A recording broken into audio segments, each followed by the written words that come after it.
গোলকগঞ্জত সংঘটিত হৈছে ভয়ংকৰ দুৰ্ঘটনাত এগৰাকী মহিলাসহ দুটি শিশু নিহত হৈছে। দুগৰাকী মহিলা গুৰুতৰভাৱে আহত হৈছে।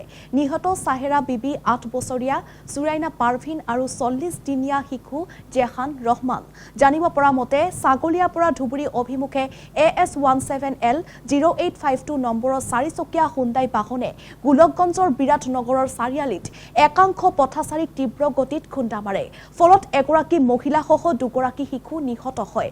আনহাতে চাহেৰা বিবি আৰু জাহিনুৰ খাতুন নামৰ দুগৰাকী মহিলা গুৰুতৰভাৱে আহত হয়। আহত দুগৰাকীক গোলকগঞ্জ চিকিৎসালয়ত ভৰ্তি কৰোৱা হৈছে।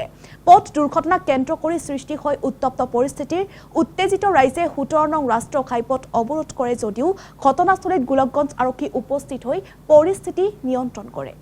5 জন, 2জন মাইকী মানুহ, 2টা বাচ্চা আৰু এজন মহিলা মানুহ।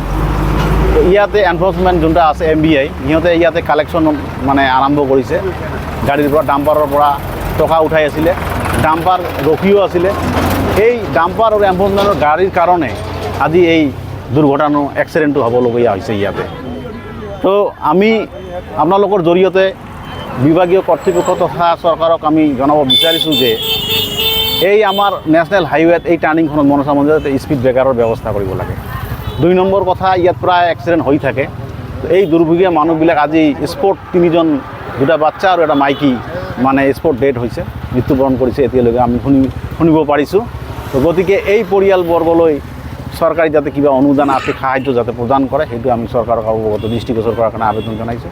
আৰু এই যিবিলাক মানে MBI আছে আৰু যিবিলাক অবৈধ ৰাতি যে বিভাগীয় কৰ্তৃপক্ষ যিবিলাক কালেকশ্যন কৰি আছে, ধন সংগ্ৰহ কৰি আছে, এইবিলাক বন্ধ হ'ব লাগে। এই অবৈধ কালেকশ্যনৰ কাৰণে গাড়ী ৰখাই যিবিলাক গাড়ী মানে দৌৰাই আছে, দৌৰাৰ ফলত এই এক্সিডেণ্টবিলাক আজি হৈ আছে। গতিকে আমি চৰকাৰক অনুৰোধ জনাইছোঁ যাতে আমাৰ এই মানে অবৈধ কালেকশ্যন আৰু চেণ্ডিকেটৰ বিষয়ে যাতে মানে নজৰ দিয়ে আৰু দুখীয়া ৰাইজক যাতে এই দুৰ্ঘটনাৰ পৰা আমাক যাতে ৰক্ষা কৰে তাৰ কাৰণে চৰকাৰৰ পৰা ব্যৱস্থা কৰাৰ কাৰণে আমি অনুৰোধ জনাইছোঁ।